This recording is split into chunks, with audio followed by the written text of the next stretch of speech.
Halo teman-teman, perkenalkan aku Diaskita. Jadi ini merupakan video pertama aku, bukan pertama sih, tapi mungkin video pertama yang nantinya akan membahas cerita-cerita aku terkait perjuangan aku di SBMPTN. Jadi untuk perkenalan, buat kalian yang belum tahu saya merupakan mahasiswa semester 2 di Fakultas Psikologi UGM. Saya merupakan angkatan tahun 2020 lalu dan saya akan menceritakan pengalaman linjur dan tips-tips gitu ya yang mungkin akan berguna juga buat teman-teman semuanya.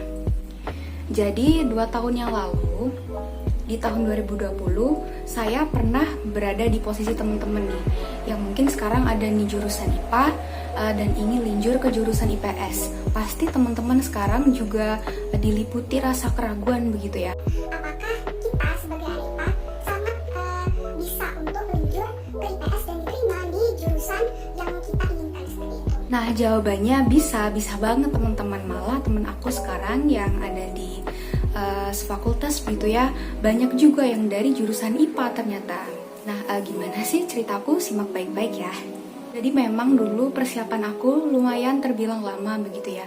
Di saat semester 2 kelas 11, saya sudah memutuskan untuk linjur dan di saat itu juga saya mulai pada saat itu belum langsung belajar tentang UTBK, tetapi mulai untuk mencari tahu UTBK itu seperti apa sih, misalnya mempelajari tentang sub-sub materinya itu apa saja dan topik-topik di dalamnya. Nah, selain itu yang kedua, sempat bingung juga karena kan linjur. Pasti teman-teman juga ngerasain mulai belajar dari mana sih yang tepat begitu ya untuk belajar materi untuk lintas jurusan ini. Pertama-tama dulu nih ya teman-teman, saya belajar mulai dari TPS dulu.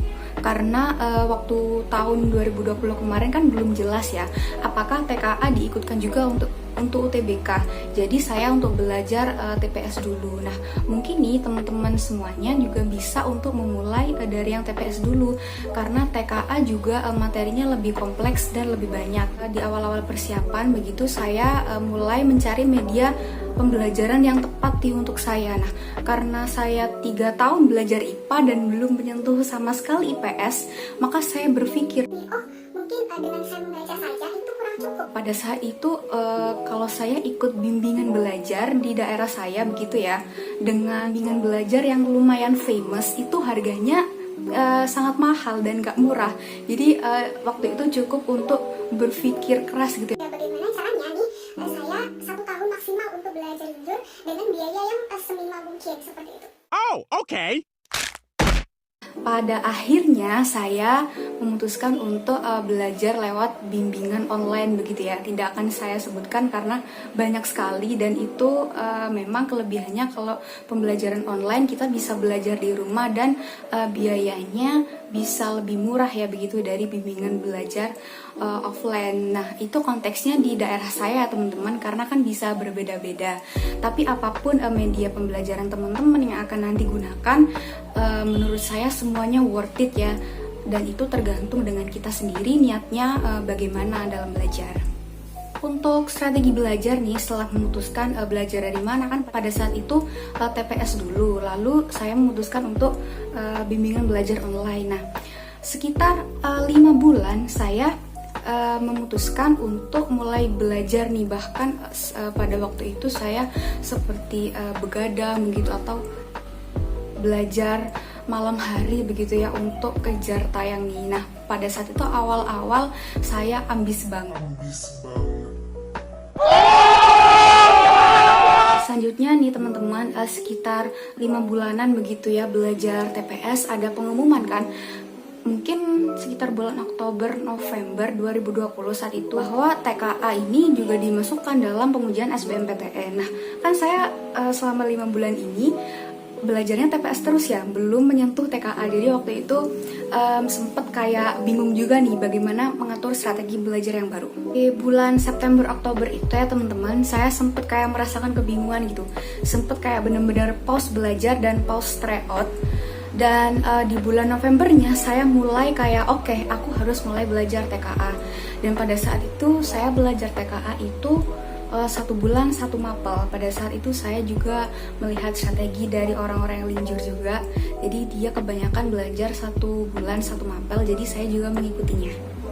Dan emang itu jujur worth it banget ya teman-teman, karena jujur saya memang tipe orang yang bisa belajar fokus gitu ke satu hal. Dan kalau misalnya belajarnya 1 minggu 1 mapel, 1 minggu depannya lagi mapel yang lain, itu kalau bagi saya ya kurang masuk begitu. Karena kan untuk anak-anak linjur kita kan kayak perlu harus benar-benar memahami pelajaran itu begitu. Jadi tapi nanti mungkin bisa teman-teman sesuaiin, mungkin ingin variasi atau bosenan kalau belajar cuman 1 bulan 1 mapel, itu mungkin bisa divariasiin sesuai dengan keinginan atau kesenangan teman-teman.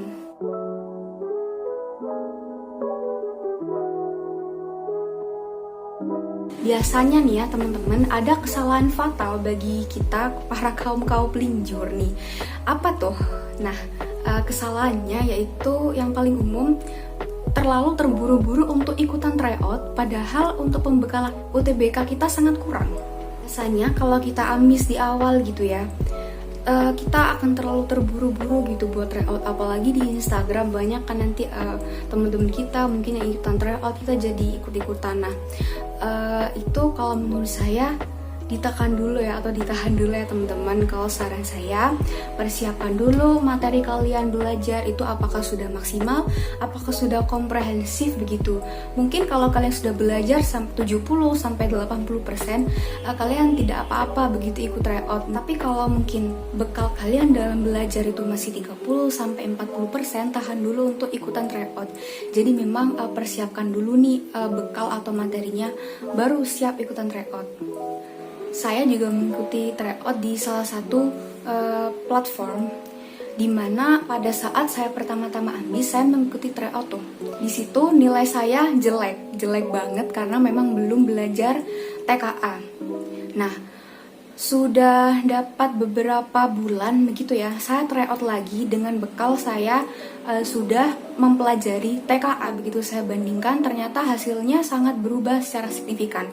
Jadi apa kesimpulannya teman-teman? Kesimpulannya adalah jangan terburu-buru untuk tryout, tapi memang pelajari dulu begitu apa yang sedang kalian pelajari, terutama di TKA itu. Kemudian yang kedua nih ya teman-teman, kalian cari teman-teman senasib begitu yang sama-sama lintas jurusan. Jadi mungkin kalian bisa kayak bikin grup dan di situ kalian bahas soal bareng-bareng. Dulu aku bersama-sama dengan teman se-SMA begitu yang sama-sama linjur. Jadi kita kayak bikin grup gitu, lalu kita bahas soal di dalamnya. Bahkan teman-temanku pun yang ikut saintek ikut nimbrung di situ. Jadi kayak kita membahas juga yang TPS-nya gitu. Yang terakhir mungkin yang gak kalah penting ya teman-teman, kalian jangan ragu kalau udah linjur, jangan maju mundur begitu. Karena banyak juga dari pengalaman temen aku, mereka memutuskan untuk linjur tetapi mereka masih ragu, jadi nggak totalitas. Jadi prinsipnya gini teman-teman, kalau kita udah nyebur gitu ya ke air, jadi kita sekaligus basah semua begitu seluruh badan. Jadi itu sama juga dengan kita saat lintas jurusan. Kalau kita memutuskan untuk terjun nih ke dunia IPS, ke sosum gitu ya, maka kita harus mempunyai tekad yang bulat. Dan yang terpenting jangan lupa untuk berdoa. Oke, mungkin segitu aja untuk video kali ini dari saya. Mungkin kedepannya saya juga bisa berbagi terkait pengalaman saya, baik itu di SBMPTN maupun mungkin kehidupan perkuliahan saya.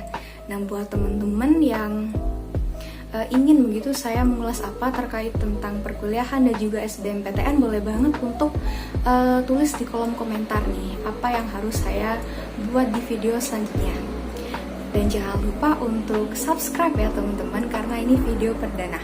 Terima kasih.